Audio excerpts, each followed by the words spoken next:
Welcome to Open Your Reality, everyone. My name is Chad. Many of you may not be familiar with Haidakhan Babaji, but to me, he is the spiritual figure I look up to the most. And in this video, I want to share 4 stories of people who actually spend time with the master at his temple in India. And just to alert you to how important Haidakhan was, I consider him to be on the Mount Rushmore of ascended masters. And if I had to pick 4, I would say him, Saint Germain, Jesus, and Buddha. So please don't be offended if I left off your favorite ascended master, because really I resonate with all of them and they're all equally important to Earth. Now let me just give you a little background on Haidakhan before getting into the stories. Haidakhan lived in India between the years 1970 and 1984, and he appeared in a cave one June day, seemingly out of nowhere, as none of the locals had ever seen him before. And the people that saw him said that he looked like a man of about 18 years old. And his followers reported that starting in September of 1970, Haidakhan sat in meditation for 45 straight days in a temple without leaving his seat. Now, I first became knowledgeable about Haidakhan back in the 90s after reading the classic work Nothing in This Book is True, but It's Exactly How Things Are by Bob Frissell, and I actually lent that book out to a good friend recently, or else I would show it to you. Now, I immediately became intrigued upon reading the chapter on Haidakhan, and there was just something about his picture and also the fact that he claimed to be the reincarnation of Haidakhan Babaji from Swami Yogananda's classic work Autobiography of a Yogi, which I've said many times is probably the best spiritual book you could ever read.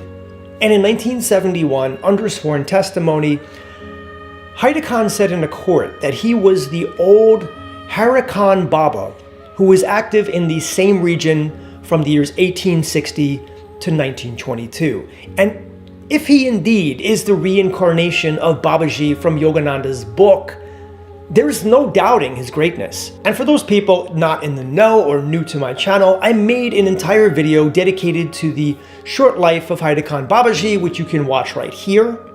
And I'll also post that link in the end screen so you can continue watching this one. Now, in 1984, still as a young man, Haidakhan left his body. And the date he died, ironically, was February 14th, 1980. And local sources said it was due to heart failure. But I'm quite certain that Haidakhan had deliberately decided to leave his body, which is called Ma Samadhi. Now, before he died, Haidakhan said this: "My body is meant to dry up one day. This body is nothing. It is here only to serve the people. Even my own body has come only to perform a duty, to serve all humans and all living things." Haidakhan's teachings can be really distilled down to 3 simple words: truth, simplicity, and love. And in the years since his passing, many people have stepped forward to talk about their meeting with this incredible ascended master. Many have even made the long trek to the Himalayas to be his disciple. And people from all over the world came to his ashram, even after his death. And many still go there today, claiming that they can feel his presence there. And now I want to share with you 4 beautiful stories from the people who actually were in his presence for the short time Haidakhan was on Earth. The first story is from Gora Devi, an Italian woman who became a disciple. Here it is. When I first met Babaji in 1972, he did not speak very often. He did not say much to me, only asked me from what country I came from. But that night he came to me in my dream and said that he was my guru. He was walking in a dark forest in the dream with some disciples following him, and a light came out of him.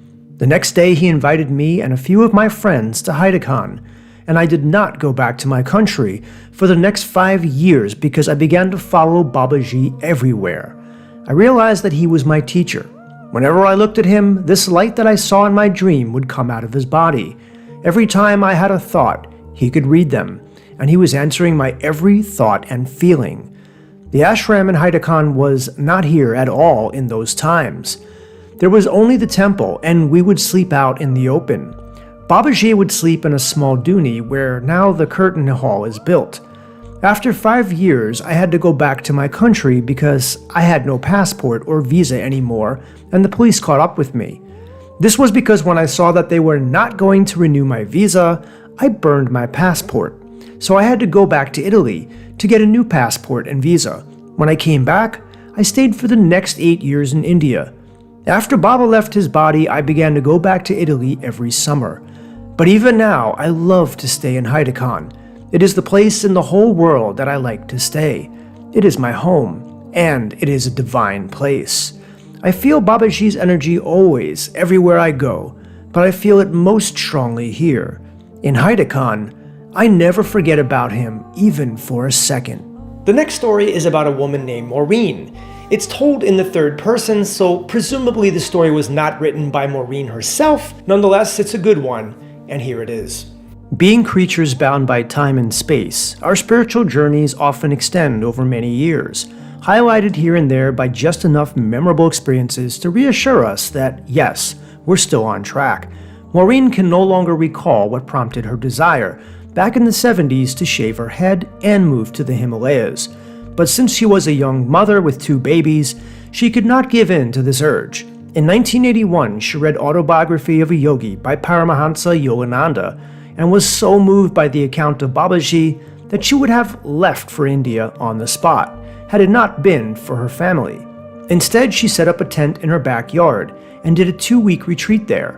In 1984, she was going through a divorce, and even though some grieving was inevitable, the kind of deep, heart-wrenching grief she experienced for months seemed unexplainable. In retrospect, she now realizes that this phase coincided with Babaji's Mahasamadhi. In order to heal, she attended an LRT weekend with Sandra Ray the following year, in 1985. When she heard that Sandra was going on her yearly pilgrimage to Haidakhan, she felt an enormous pull, as if someone had hooked into her third eye and was reeling her in. She recognized the name of Haidakhan and Chilianala with the white marble temple from Yogananda's book, but had assumed that they were a mystical place. Now that she realized that they were real, nothing could stop her. She was going. She called her friend William and asked if he wanted to come along. He did. All along, Moren had assumed that Babaji was still in his body. Only while walking up the riverbed toward Haidakhan did she learn that he had left a year earlier. Her first reaction was one of anger at herself for having blown it, for having missed her chance. He was the reason she had left her children and come this far. Now she was not sure why she was there. On the third day, Ramladi, who had organized the trip, gave the participants of the group a chance to visit Babaji's room, allowing 2 of them in at a time, just for a few minutes. But Moren, in deep meditation, was so overcome by a feeling of love that she could not move. She felt totally transfixed, bathed in a soft pink light, and in a vision, she saw herself in a red sari, washing Babaji's feet, serving him. Immersed in this love, she could not move, and she is forever grateful that Ramladi let her stay. Moren's connection to Babaji was so strong that 2 years later she went to India again. She began crying uncontrollably in Haldwani, already deeply moved by the thought that she was going home to Haidakhan. And no sooner had she arrived there than she rushed down to the river to have her head shaved. One day, while walking the village trail behind the ashram, she sat down on a wall and prayed, "Please, Baba, I want to see you." The answer she heard in her head was, "I'll be the next person you'll see on the trail." That sounded promising, but also improbable, so she quickly forgot about it. Soon she met a girl, about 14 years old, clean and well-dressed, with beautiful long hair, and while they communicated for a while, one in Hindi, the other in English, she fell into total bliss. Then, pointing to a fork in the trail, the girl indicated that Moren should take the high road. She did, and after a while, it suddenly occurred to her that she had just spoken with the first person encountered on the trail. She rushed back, but the girl had disappeared. She knew then that she had met Babaji. His message to her was simple: always take the high road, and remember, I could be the next person you meet on the road. Our third story is from a man named Makan, who made 2 trips out to Haidakhan, and is told from him directly. When I went to see Babaji in 1979 and 1982, I was a young, foolish artisan believing I was a yogi. At 31, even though I had been meditating, studying yogasana, and living in international communities for years, I knew little of true Indian thought or devotional life. As a successful artist, it was easy for me to look back at my many spiritual highs and feel like a special person to be treated like a special person. Babaji changed all that illusion, and he keeps on my illusion game to this day. Whatever I am passionate about usually proves to be illusion. The testing of my spirit continues, especially when teaching or working. Babaji named me Makan Singh, which literally means butter lion. Makanji, which I often was referred to in Haidakhan, is another name of Krishna, the child butter thief. What I learned from Babaji and studying yoga philosophy was the same. So what if you know what bliss is like? Get to work. So what if you feel special? So what? Everything is special. Everything is sacred. Get to work. Let go of desires, power, and relationship bliss, and get to work giving your gifts. This is the same thing my own father taught me, and I rejected as a teen. If I get to thinking I am Krishna, I know a surprise is coming. Time and time again, I watched Babaji create intimate exchanges showing his love of each one of us. I began to think of him as a personal friend and as a leader that I was fond of for the way in which he kept authentic human movements spontaneous and fun. Even though the work of the ashram kept its punctuality, Babaji was a master of surprise and intimacy, moving from spot to spot, creating little groups for snippets of authenticity. I will never forget him sitting amidst dogs and children, laughing and joking and giving gifts for hours. I will never forget seeing him in a chariot with a few of his rich devotees who brought the horse and carriage. They were bumping along the rocky riverbed trails, laughing loudly. In many ways, it seemed Babaji transcended the role of spiritual teacher. But there he was every morning before dawn, giving Shamdan personally and performing fire offerings like he had for decades. I miss Haidakhan very much, but I've never had the money to return. I did, however, have the fortune of living at an ashram of his in Hawaii. I began my drumming and yoga teacher career in a humble way there. I also helped with the beginning of the ashram in Colorado. Marriage and artistic pursuits got the best of me in the 90s, and I lost my connection to devotional life for a decade. I was practicing Native American rituals and studied vision questing with John Milton in Crestone. Eventually, repeated quests and the yoga I practiced in the wilderness gave me a clear message that I had unmistakable gifts and I needed to start teaching. Then in my first yoga teacher training, I had the realization that I was wrong about it not being possible for me to incorporate devotional life into a city householder existence. Then in my study of yoga therapy and its philosophy, I was brought back to a kinship with my old guru from Haidakhan. Much of the history of yoga reaffirmed for me Babaji's lifestyle of spontaneity with the free-thinking forest-dwelling sages of ages past. Babaji continues to be an inspiration for me to get out of my limited mind and let myself be in the radiance of each moment. The last story is from an Indian man named Gesh, who met Haidakhan back in the early 1970s. Here's his story, told in his own words. My hometown was near Nainital, and when Babaji reappeared, the message spread all over that Haidakhan Baba had reappeared. In 1971 and 72, there was one devotee in Haidakhan from my town. Babaji asked him to bring some builders here from his town, and so he asked me if I would like to come work with him in Haidakhan. So in 1973, when I was 23 years old, I brought 6 workers with me and came to Haidakhan. When I first came here, it was the first time I saw Babaji. He was very simply dressed in a white longati, and I made pranam to him. He then took his toe and started to draw the first building to be built in Haidakhan.